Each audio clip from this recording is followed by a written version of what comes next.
Olá, boa tarde. Eu sou a professora Keila Batista, médica veterinária e professora na Universidade Federal do Vale do São Francisco. Estou aqui com a professora doutora Márcia de Souza Xavier, professora na Faculdade de Veterinária da Universidade Federal Fluminense. E hoje vamos conversar sobre alterações da coagulação primária. Professora, muito grata por participar conosco no curso de análises clínicas veterinárias. Muito obrigada por sua contribuição. Boa tarde. Boa tarde, Keila. Boa tarde a todos. Eu que agradeço, né, essa confiança no meu trabalho, né? Vamos falar então de hemostasia, falando um pouco hoje de alterações da coagulação primária, né? Então, antes de entrar nesse estudo, interessante que vocês assistam a aula de fisiologia para que vocês relembrem toda a parte normal da coagulação primária, para que entendam os pontos de alteração da coagulação primária, né? Então, a coagulação primária são aquelas alterações que afetam as plaquetas ou o endotélio e que vai afetar, então, a interação dessas plaquetas com o endotélio no que a gente chama de coagulação primária, tá? Então, as alterações podem ser quantitativas, né, ou seja, na quantidade de plaquetas, mas elas também podem ser qualitativas, ou seja, na função dessas plaquetas. E aí, quando a gente fala em função de plaquetas, a gente vai ver que não se referem só ao glóbulo plaqueta, né, a condições intraplaquetárias ou extraplaquetárias, mas também de substâncias das quais as plaquetas dependem para as suas funções. Vocês vão entender quando a gente for falar, então, das alterações qualitativas, tá? Então, a alteração que a gente primeiro aborda é a trombocitopenia, ou plaquetopenia, que significa o quê? A diminuição do número de plaquetas, da quantidade de plaquetas, né? Bom, na aula de fisiologia, a gente chama atenção que existe uma quantidade mínima de plaquetas para que haja a formação do tampão plaquetário, né? E essa quantidade mínima de plaquetas em qualquer espécie é em torno mínimo de 100 mil plaquetas, né? Então, para a gente aferir essa quantidade de plaquetas dentro desse limite de normalidade, a gente vai fazer um exame que se chama plaquetometria, é a contagem do número de plaquetas, né? Bom, e essa contagem do número de plaquetas é um exame imprescindível porque essa queda no número de plaquetas, a plaquetopenia ou a trombocitopenia, como a gente, né, também chama, é a alteração mais comum que existe em termos de alterações de coagulograma. Então, por isso, é um exame extremamente importante, porque essa queda no número de plaquetas é a alteração mais frequente, tanto em animais quanto em humanos, né? Existem muitas interferências metodológicas nesse teste. A plaquetometria, ela depende de uma amostra coletada com uma única perfuração no vaso, para que não haja consumo plaquetário nesse local da punção vascular. O acondicionamento imediato no frasco com anticoagulante, que é o sequestrene, né, mais popularmente chamado de EDTA. A conservação sob refrigeração até o momento do processamento, que deve ser em torno de 6 a 8 horas após a colheita, né? E durante o processamento, essa amostra deve atingir a temperatura ambiente, em torno aí de 15 a 20 graus, né? Então a amostra não deve ser processada gelada. E o esfregaço, feito na hora da colheita, no máximo até 2 horas depois de colhido esse sangue com EDTA. Esse esfregaço também é importante na plaquetometria, porque essa contagem ela pode ser feita no esfregaço também, né? Bom, uma causa comum de trombocitopenia é a que a gente chama de trombocitopenia iatrogênica, ou seja, onde o paciente não tem trombocitopenia, mas essa amostra ela vem com muitos agregados, ou às vezes até fibrina ou coágulo, e isso determina uma contagem de plaquetas muito abaixo do normal. E aí nós temos duas imagens mostrando no esfregaço sanguíneo grandes agregados. Na imagem da esquerda, nós temos um grande agregado que tem um leucócito até preso ali dentro, né? A identificação desse leucócito não é possível, porque o núcleo está muito comprimido, né? E à direita nós temos um agregado um pouco menor, mas também, né, grande, considerando um grande sequestro de plaquetas, né?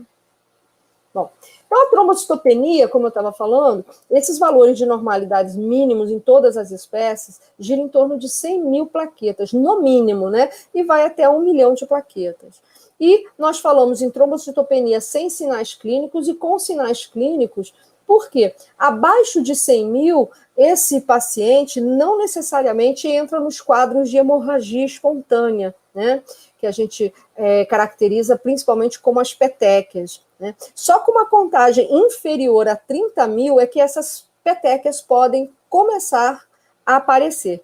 Embora eu, na minha experiência, né, na medicina veterinária, eu já vi pacientes com menos de 10.000 plaquetas e que não tinham petequias. Então, isso varia de paciente para paciente também, tá?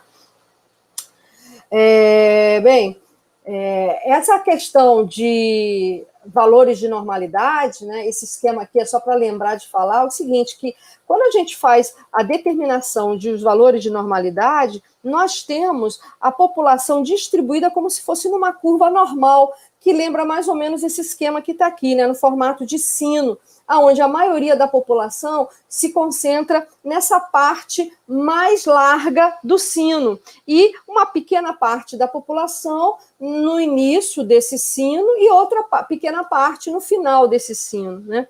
O que significa isso? Que a grande maioria da população está neste intervalo de referência, mas que parte da população pode ter valores abaixo e outros acima daqueles limites, né? E isso, muitas vezes, é uma característica individual. Então, ao estudar um paciente, nós precisamos, abordagem clínica, avaliar se realmente existem alterações quando ele se encontra fora desses limites, né? E checar a verdadeira possibilidade dele estar sofrendo de algum mecanismo fisiopatogênico que comprometa essa quantidade de plaquetas, tá? Bom, então, em termos de sinais clínicos, nós temos o sangramento prolongado, né, como principal sinal clínico, e a coleta de sangue, ela é um procedimento clínico que ajuda essa percepção, porque ao acabar de coletar o sangue, a gente vai perceber que o paciente não para de sangrar no tempo que normalmente você está acostumado a observar, e isso já é um sinal de que ele pode ter alterações na interação das plaquetas com o vaso, e aí eu chamo a atenção de que é interação e não determinante de trombocitopenia. Por quê? Porque na clínica, esse sangramento, ele só indica, né, que existe um problema na interação das plaquetas com o vaso, e que esse problema pode ser quantitativo, no caso de confirmada a trombocitopenia, mas ele também pode ser qualitativo, e aí a gente precisa investigar isso para ter essa definição.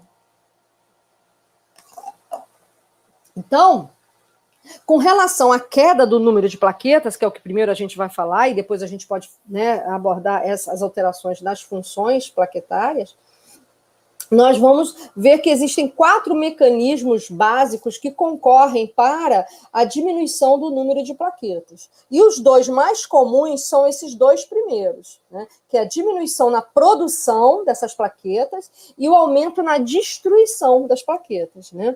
A produção, a gente sabe que ocorre na medula óssea, né? E essa destruição, né, que é o item 2, aí, esse aumento da destruição, pode se dar tanto por destruição das plaquetas na circulação, como do megacariócito na medula óssea. Então, esse mecanismo 1 e o mecanismo 2 são os mais frequentes, e eles muitas vezes acontecem simultaneamente, tá?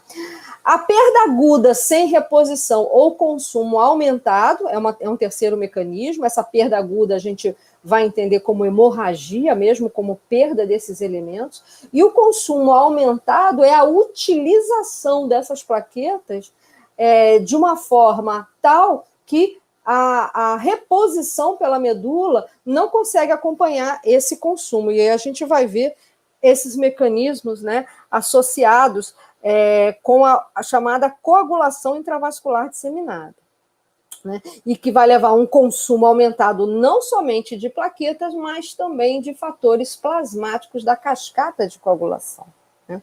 E a quarta causa, em termos de mecanismos para a trombocitopenia, para a plaquetopenia, é o sequestro, ou seja, o paciente tem plaquetas, mas essas plaquetas estão sequestradas em um ponto do organismo, né? Por algum motivo elas estão sequestradas.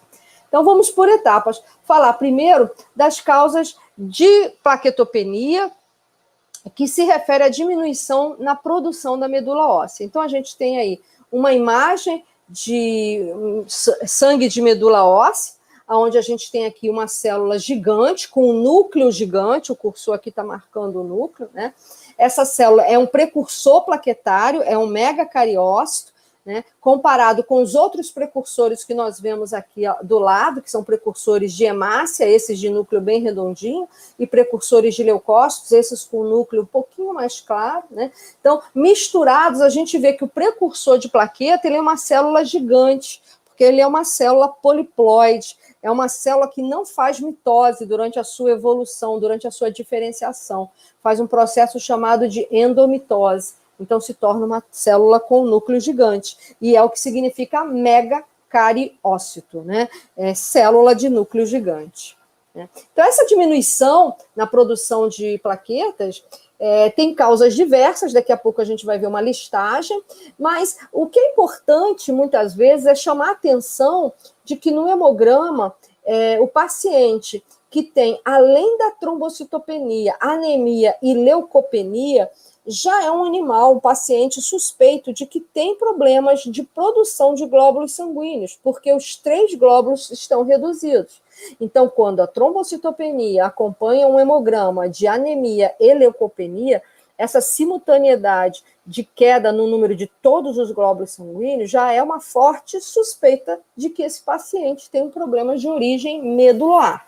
Então, isso já é um sinal importante de ser registrado e examinado cuidadosamente. E aqui uma lista, né, de uma série de condições que podem levar à hipoplasia megacariocítica, ou seja, a redução na produção de plaquetas. Então, causas imunomediadas, que podem ser idiopáticas ou desencadeadas por agentes infecciosos e vários agentes infecciosos. A própria infecção pode ser a causa dessa destruição megacariocítica, e aí a gente exemplifica principalmente a Ehrlichia canis, né, a Ehrlichiose monocítica canina, né, que é causada pela bactéria Ehrlichia canis, é uma bactéria que tem tropismo pelos tecidos medulares, pelas células precursoras dos glóbulos sanguíneos e especialmente pelo megacariócito. Reações vacinais, que também podem desencadear processos autoimunes e que podem levar à destruição do tecido hematopoético e, consequentemente, do megacariócito. Lesões radioativas. Muitas vezes essas lesões, elas também agridem várias células que fazem constante mitose ou duplicação do material cromatínico, como é o caso do megacariócito, que faz as endomitoses, né? Então, essa lesão pode levar à destruição da célula. Síndromes neoplásicas, ou seja, quando esses precursores, eles adquirem, de alguma forma, distúrbios também cromatínicos e que levam a alterações neoplásicas, e essas produções neoplásicas desse megacariócito pode determinar baixa de produção, mas a gente vai ver também que pode levar a um excesso de produção plaquetária, mas essas plaquetas têm as suas alterações alteradas. Então, aqui a gente vai registrar a trombocitopenia, mas lembrar mais adiante que essas síndromes neoplásicas que atingem o megacariócito também podem levar ao aumento do número de plaquetas, mas que são plaquetas alteradas, tá? E muitas dessas lesões megacariocíticas, levando à hipoplasia medular de megacariócito, pode estar associado ao uso de medicamentos, né, que a gente genericamente chama de drogas, né, e toxinas. Então, aí a gente tem em destaque o estrogênio, as sulfas, quimioterápicos, fenilbutazona, a aflatoxina, lembrar que a aflatoxina, então, é aquela toxina de fungos que muitas vezes aparecem nas plantações de amendoim, então a gente tem que pensar em rações, principalmente, que podem levar o amendoim nessa composição. A aflatoxina também ela aparece no mofo, de um modo geral, que pode aparecer em rações, na alimentação mofada, né? E a uremia, que é o aumento da ureia no sangue, devido a várias causas, nós não vamos abordar essas causas, mas vamos lembrar de onde vem essa ureia, né? Ela vem do catabolismo proteico, que gera muita amônia, e o fígado transforma essa amônia em ureia. E por várias causas, várias decorrências, essa ureia pode se elevar no sangue e ela é tóxica para os megacariócitos, como também pelas plaquetas, tá? Então, aqui a gente tem um exemplo da Ehrlichia sp, né, em monócito, então é provável que seja a Ehrlichia canis, né? Na imagem da esquerda no monócito, na imagem da direita no linfócito. E a estrutura que a gente chama, que dá a positividade, é essa que eu estou mostrando aqui no cursor, e que não é uma bactéria, é um aglomerado de bactérias que nós chamamos de mórulas, da mesma forma aqui na imagem da direita, no citoplasma do linfócito, uma mórula de Ehrlichia, tá? Que aqui é um exemplo de aumento da destruição de plaquetas, em que eu tenho inclusões intraplaquetárias, na imagem da esquerda um agregado plaquetário com várias inclusões que a gente classifica como sugestivas de Anaplasma platis, né? Uma bactéria parente da Ehrlichia canis, e que já chamou Ehrlichia platis, e que há umas 2 décadas houve uma reclassificação, um estudo taxonômico em nível molecular, e se mudou essa nomenclatura, e hoje ela é chamada de Anaplasma platis. Na imagem da direita, eu tenho uma megaloplaqueta, uma plaqueta gigante, com uma estrutura também intraplaquetária, sugestiva de uma mórula também de Anaplasma platis, e é uma plaqueta que está ativada, que apresenta ramificações, né, no seu citoplasma, e que isso é um indicativo de uma plaqueta ativada também. Então, é uma megaloplaqueta, uma plaqueta gigante. Observem que ela chega a ser maior do que as hemácias que estão ao redor dela nesse esfregaço, né? Aqui, então, uma listagem de várias drogas que contribuem para essa destruição das plaquetas no sangue circulante, né, entre antibióticos e anti-inflamatórios. Eu destaco nessa lista de antibióticos a oxitetraciclina, que é o antibiótico de eleição para o tratamento da Ehrlichia canis e da Anaplasma platis, e vejam que, ao mesmo tempo que é o tratamento de eleição, esse antibiótico também agride as próprias plaquetas, então as plaquetas que já estão sendo agredidas pela bactéria correm também esse risco de serem destruídas pelo próprio antibiótico que destrói a bactéria. Então, ali, outros antibióticos, streptomicina, rifamicina, penicilina, cefalosporina, isosulfas, né? E anti-inflamatórios, como acetaminofém, o ácido acetil salicílico, fenilbutazona, outros, mas eu marquei também aí o ácido acetil salicílico, que além de contribuir para a destruição plaquetária, ele também interfere na função plaquetária, a gente vai ver mais adiante, então por isso ele marcado aí de vermelho, então é muito importante, né, lembrar também o uso indiscriminado desses anti-inflamatórios, inclusive nos humanos, né? E como hormônio a gente destacou aí o estrogênio, né, que é um hormônio feminino, mas que também é produzido nos indivíduos do sexo masculino das suprarrenais, e que muitas vezes é utilizado como anticoncepcional em animais também, né? Então, lembrar que ele tem esse efeito deletérico sobre as plaquetas e também sobre outros glóbulos sanguíneos, né? Mas vamos focar aqui nas plaquetas. Mas é importante a gente lembrar que tem esse efeito negativo sobre a sobrevida das plaquetas, né? Bom, a terceira causa, então, dessa queda no número de plaquetas é a perda aguda sem reposição ou consumo aumentado. Quando a gente fala perda aguda sem reposição, a gente vai pensar em hemorragia, né? E uma hemorragia sem reposição, né? Sem que haja um retorno através de uma transfusão sanguínea, né? No caso aí de plaquetas, né? Mas numa hemorragia todos os glóbulos sanguíneos são perdidos, então as hemácias e as plaquetas são os que mais baixam no sangue, a concentração, né? E a reposição é importante para a manutenção desses mecanismos hemorrágicos, o qual o paciente está submetido para essa causa de perda aguda, né? E o consumo aumentado, a gente tem como exemplo principal um distúrbio, uma síndrome que a gente chama de coagulação intravascular disseminada, que a gente abrevia como CID, né? E que a gente vai voltar a falar quando a gente falar das avaliações do coagulograma em doenças específicas, porque a gente vai ver que várias doenças desencadeiam a coagulação intravascular disseminada, que é uma síndrome em que a formação de coágulo é ativada dentro do sistema circulatório íntegro, e aí vários pequenos trombos são formados, o sistema fibrinolítico destrói esses pequenos trombos, o sistema anticoagulante tenta controlar a formação desses pequenos coágulos, mas, de um modo geral, esses fatores da cascata de coagulação e as plaquetas vão sendo rapidamente consumidos,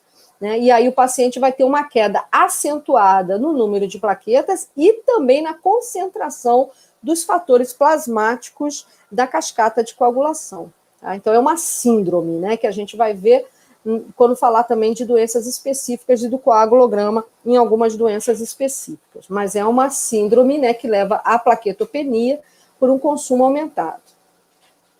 Então, aqui, destacando novamente que a coagulação intravascular disseminada tem causas variadas, né? E já vou exemplificar aqui uma causa muito comum nos animais, são as doenças hemolíticas. Qualquer doença hemolítica é capaz de desencadear a coagulação intravascular disseminada, mas várias outras doenças, né? E também essa trombocitopenia fica associada com a queda nos fatores plasmáticos, então está associada também à redução da concentração desses fatores plasmáticos, né? Não vai ser um problema só primário, né? E a última causa de trombocitopenia, que é o sequestro, a gente tem aí dois exemplos clássicos. Um é a torção gástrica, em que muito sangue fica retido nessa região gástrica, o que leva com que muitas plaquetas fiquem retidas nesse local. E a outra causa mais clássica é a esplenomegalia. Qualquer condição que leve o animal a aumentar o baço de tamanho faz com que a quantidade de plaquetas retidas nos sinusoides esplênicos aumente e faça com que o animal tenha uma trombocitopenia periférica, embora ele tenha plaquetas, da mesma forma que na torção gástrica, em que as plaquetas ficam retidas naquele ponto circulatório, né, naquela região, na circulação daquela região, mas ele tem plaquetas, tá? Bom, outra causa de alteração quantitativa é a trombocitose, ou seja, é o aumento do número de plaquetas. Então, é uma alteração quantitativa também, né? E que vai ser determinada quando as contagens estiverem acima de 1 milhão de plaquetas. Então, valores superiores a 1 milhão de plaquetas por microlitro vai caracterizar um paciente com trombocitose. E os riscos clínicos, né, principais é a possibilidade de formação de pequenos trombos, né? Mas o que minimiza esses riscos é que as causas normalmente são causas temporárias, como essas que estão aí listadas, né? A esplenocontração, uma vez que o baço ele é um órgão armazenador de plaquetas, e no momento então que ele se contrai, ele libera para o sangue circulante um concentrado plaquetário, né? Os corticosteroides, quer seja endógenos ou exógenos, eles estimulam a saída dessas plaquetas da medula óssea e também do baço. Então, o animal em estresse contínuo, estresse sistêmico, ou em uso terapêutico de corticosteroide, ele pode ter essa elevação nas suas contagens, né? O uso de algumas drogas antineoplásicas, aí a gente cita a vincristina, né, que é utilizada para o tratamento do tumor venéreo transmissível, mas é um efeito passageiro, porque essa droga, com o decorrer do tratamento, ela agride o tecido medular e leva à redução tanto de plaquetas quanto de outros glóbulos sanguíneos, tá? Então, é um efeito bem passageiro. E as hemorragias crônicas. Nos quadros de hemorragias crônicas, e aí a gente pode dar vários exemplos, como parasitas gastrointestinais que causam hemorragia, a presença de urólitos no trato urinário, cistites hemorrágicas, gastrites que podem causar pequenas hemorragias. Então, esses quadros de hemorragias crônicas fazem com que tenha um feedback positivo na medula óssea, fazendo com que a medula óssea reponha mais plaquetas do que o normal e de uma forma acelerada. Então, isso pode gerar um feedback contínuo positivo, fazendo com que as contagens plaquetárias atinjam patamares acima de 1 milhão. Tá? Então, é uma coisa a se investigar no animal com trombocitose acima de 1 milhão. Uma das causas que não está aqui citada, mas que é decorrente de uma neoplasia, é um tumor mamário inflamatório, uma condição, é um tipo de tumor mamário em cadela, e que leva a uma inflamação crônica contínua e acompanha uma trombocitose também de contagens próximas ou superiores a 1 milhão por microlitro de sangue. Então, é um outro exemplo importante também, o tumor mamário inflamatório. É um tumor mamário não operável, justamente porque ele é muito inflamatório, é maligno, né, mas que acompanha, então, essa contagem plaquetária elevada. A trombocitose, ela precisa ser diferenciada do que a gente classifica como trombocitemia. A trombocitemia é o resultado da produção de plaquetas a partir de megacariócitos neoplásicos que produzem um número aumentado de plaquetas, mas que são plaquetas alteradas, né, e que também têm as suas funções comprometidas. Essa imagem é do livro do Chalmers, Veterinary Hematology, cujo autor é o Feldman, do ano de 2000, né? Então, no livro do Feldman, ele apresenta essa imagem como um exemplo de trombocitemia, e aí nós vemos que as plaquetas são essas pequenas estruturas lilás no meio do esfregaço, entre as hemácias, né? Então, nós temos 3 leucócitos aí, 3 polimorfos nucleados, são 2 basófilos, um na extrema esquerda e outro na extrema direita, e um neutrófilo segmentado no centro, né? Várias hemácias, inclusive aparentando rouleau, formação de rouleau, que é um pequeno empilhamento, embora sejam pilhas pequenas, e uma infinidade de estruturas lilás pequenas no meio dessas hemácias, né, e que o cursor está tentando acompanhar aqui, não sei se está aparecendo para vocês, mas que essas estruturas são plaquetas, e são plaquetas anormais, de funcionalidade anormal também, decorrente de produção neoplásica na medula óssea. Tá? Bom, algumas alterações morfológicas nas plaquetas são importantes de serem notificadas no exame laboratorial, tá? Nem todas têm uma característica de perda de função, mas todas precisam ser notificadas. Vamos falar de alguns exemplos dela. Bom, a anisocitose plaquetária. O que é a anisocitose plaquetária? É essa variação no tamanho das plaquetas que nós observamos nessas duas imagens. A imagem da esquerda em gato, a imagem da direita em cão. A imagem da direita em gato, é importante a gente chamar a atenção que essa anisocitose plaquetária em gato, ela é normal. Então, ela não precisa ser notificada, né? Nós temos aí plaquetas pequenas, que são essas estruturas mais lilás, que está num tom lilás um pouco mais escuro do que na imagem da direita, que está um lilás mais claro, bem aqui no centro, né? E essa variação de tamanho nas plaquetas dos gatos é normal. E muitas vezes essa variação de tamanho ela é tão significativa que algumas plaquetas ficam do tamanho das hemácias também, tá? E isso faz com que os contadores automáticos muitas vezes contem algumas plaquetas como hemácias, e isso gera um erro na contagem da plaquetometria em gato, tá? Então, fica aí essa observação da importância de se ver a lâmina, né, justamente por conta disso, porque a lâmina pode definir, né, essa variação de tamanho e a real plaquetometria que o paciente apresenta. Tá? No entanto, nos gatos, às vezes, eles podem apresentar plaquetas muito maiores, inclusive maiores até do que as hemácias. E isso precisa ser notificado, né? Então, o que a gente chama de macroplaqueta ou megaloplaqueta em felinos é importante ser notificado, né? Que essa imagem da esquerda não mostra, mostra imagens de plaquetas normais. Já a imagem da direita, que é em sangue de cão, essa plaqueta no meio da imagem é uma plaqueta gigante para cão, né? Acompanhada de outras 4 plaquetas mais à esquerda, que são plaquetas de tamanho normal para cão.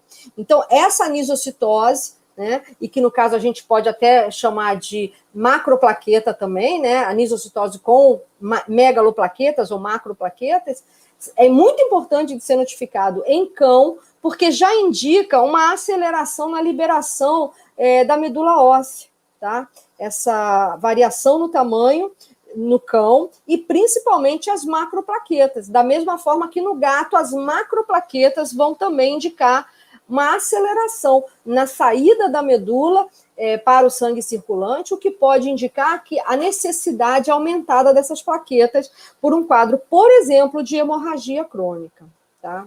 Bom, algumas plaquetas também podem apresentar uma granulação mais evidente, e aí a gente precisa tentar diferenciar da possibilidade de ser mórulas de Ehrlichia, por exemplo. Aqui eu tenho essa imagem em gato, né? Essa imagem em gato e ampliada do lado direito, né? A mesma plaqueta que a gente está vendo do lado esquerdo, com uma inclusão, uma granulação, ela está ampliada do lado direito ali. Então, muitas vezes, a gente precisa notificar que essas plaquetas, mesmo que seja em gato, apresentam granulações grosseiras, né?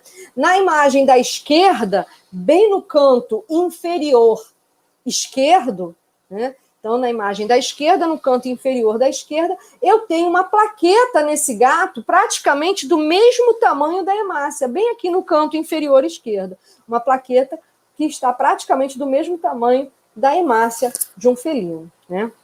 Então, essas granulações devem ser notificadas. E no caso do cão, muitas vezes a gente precisa dizer que é uma granulação, uma formação granulosa suspeita de mórula de Anaplasma platis, tá? No caso de cão.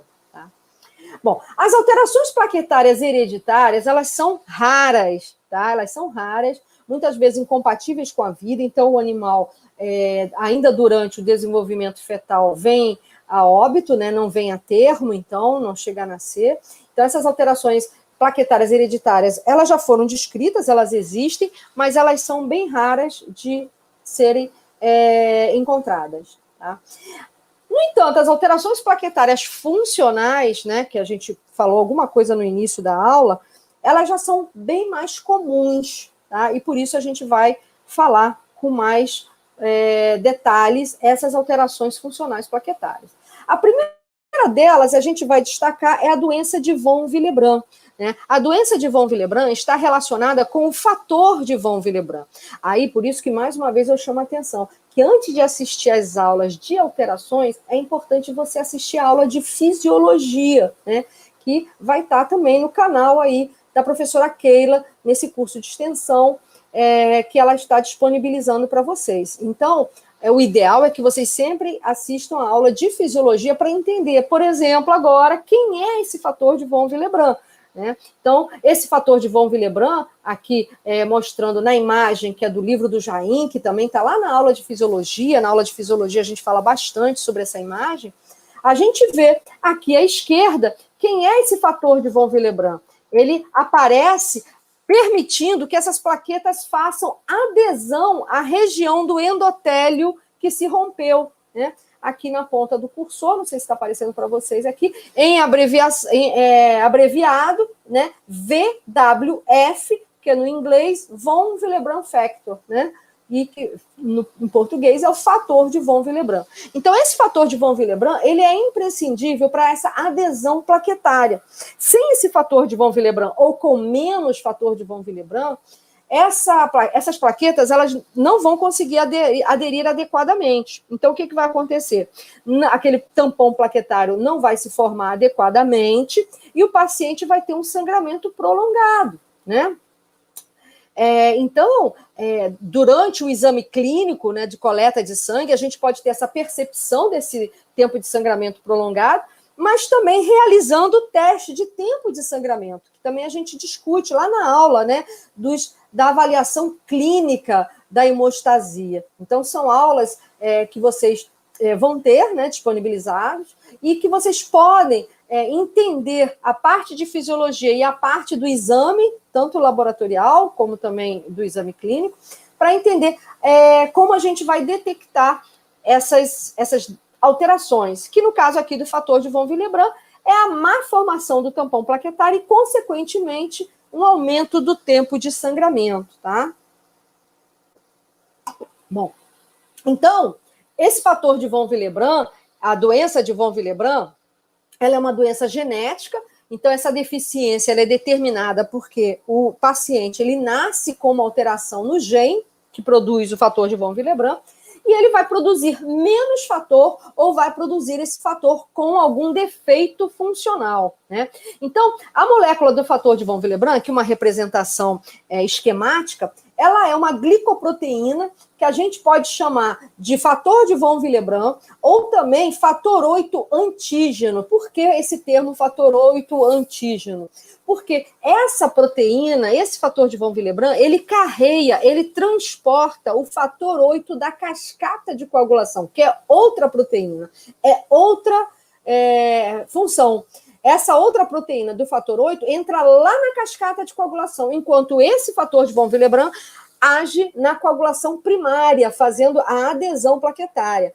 Mas o que ele tem que faz receber esse nome também de fator 8 e antígeno, para se diferenciar do fator 8 da cascata de coagulação, que ele é chamado simplesmente de fator 8, o da cascata de coagulação. Então, o fator de von Willebrand, ele pode ser chamado de 8, mas ele recebe esse antígeno porque não é o mesmo fator. O que ele tem? Ele transporta esse outro fator 8, que também é chamado de fator 8 coagulante, com aquele Czinho ali acompanhando, né?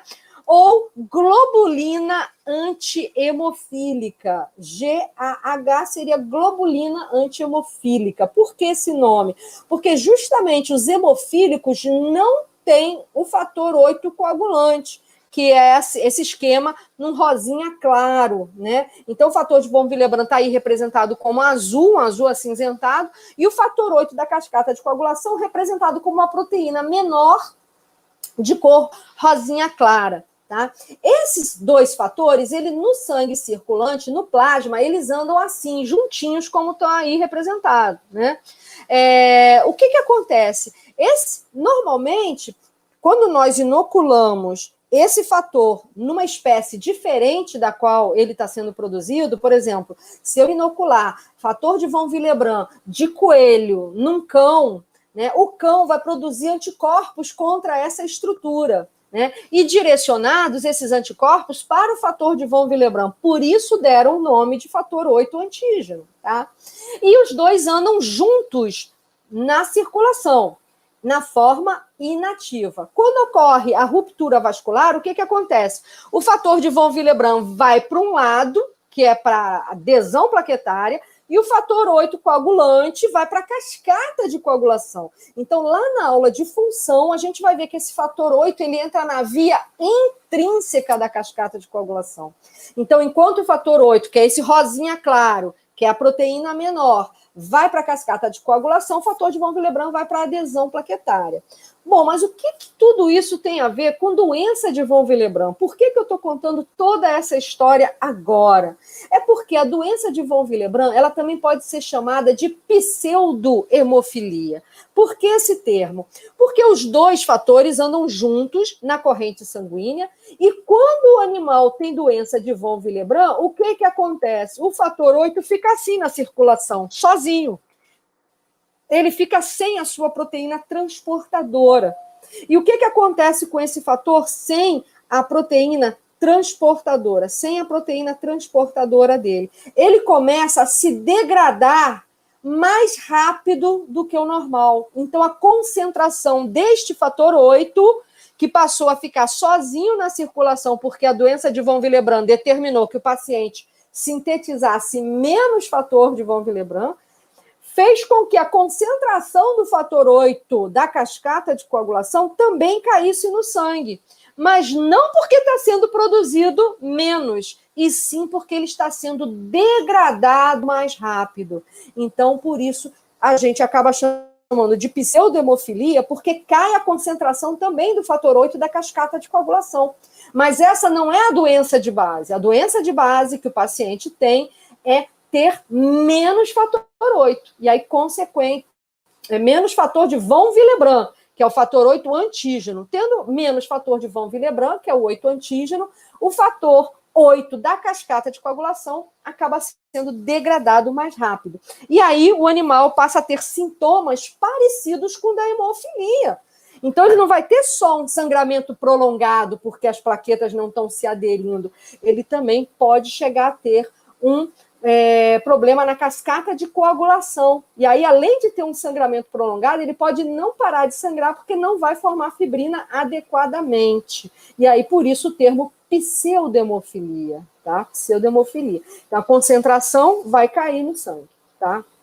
Bom, uma outra condição que interfere na função das plaquetas é o uso do ácido acetil salicílico. Lembra que lá no início eu marquei o AAS com vermelho?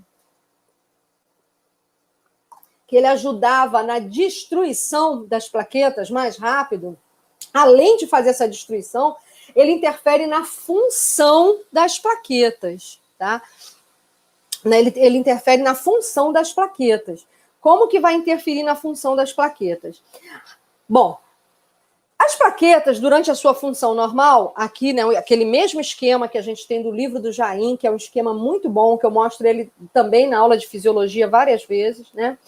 As plaquetas, durante a sua ativação, elas começam a secretar muitas substâncias. E o que nós destacamos aí? Nós destacamos a secreção de ADP, né, bem aí no meio da imagem, né, a secreção de ADP, mas também a secreção, vou diminuir novamente a imagem para aparecer melhor para vocês, de tromboxane A2, lá embaixo na imagem, tromboxane A2, né? Essa tromboxane A2 que sai das plaquetas é uma prostaglandina com um efeito vasoconstritor, um forte efeito vasoconstritor. Então, essa tromboxane secretada das plaquetas, ela tem um efeito fortemente vasoconstritor e, ao mesmo tempo, ela estimula a agregação plaquetária. O que o ácido acetil salicílico faz? Ele diminui a síntese de tromboxane A2, interfere na síntese dessa prostaglandina, né, que é um potente vasoconstritor e agregador plaquetário. Então, prejudica tanto a função de agregação plaquetária, quanto também esse efeito vasoconstritor. Então, interfere na função das plaquetas, tá? Então, interfere aí na função das plaquetas. Aqui, a via de síntese de prostaglandina, né, que é muito semelhante à síntese de várias prostaglandinas, porque toda a prostaglandina ela é sintetizada a partir do fosfolipídio de membrana da célula que sintetiza essa prostaglandina, por efeito de uma fosfolipase, dá origem ao ácido araquidônico. Esse ácido araquidônico é que é precursor de várias prostaglandinas, e no caso, o ácido acetil salicílico, ele inibe a enzima que vai transformar o ácido araquidônico em endoperóxido, que é a ciclooxigenase. E essa inibição depende de pequenas concentrações do ácido acetil salicílico. Tá? Por quê? Porque em altas concentrações, esse ácido acetil salicílico vai inibir a ciclooxigenase de várias vias de prostaglandina, não somente a da tromboxane. Tá? Esse efeito, terapeuticamente, é usado para impedir a formação de trombos em pacientes que têm tendência a formar trombos, né? Então, vocês devem conhecer várias pessoas adultas, né, que utilizam o ácido acetil salicílico na concentração pediátrica diariamente. Então, em baixa concentração, esse ácido acetil salicílico, ele inibe a ciclooxigenase da via de síntese da tromboxane A2, que é intraplaquetária, tá? Então, isso é útil para pacientes que têm tendência a formar trombos, porque diminui a possibilidade das plaquetas contribuírem para formar trombos, Mas no caso de um paciente que vai fazer uma cirurgia, por exemplo, isso vai interferir na qualidade das plaquetas formarem o tampão plaquetário nos capilares quando eles se romperem durante a cirurgia. Durante as incisões cirúrgicas, vários capilares são rompidos pela incisão cirúrgica e necessitam de ser tamponados por plaquetas e fibrinas, ou seja, pelo sistema hemostático fisiológico.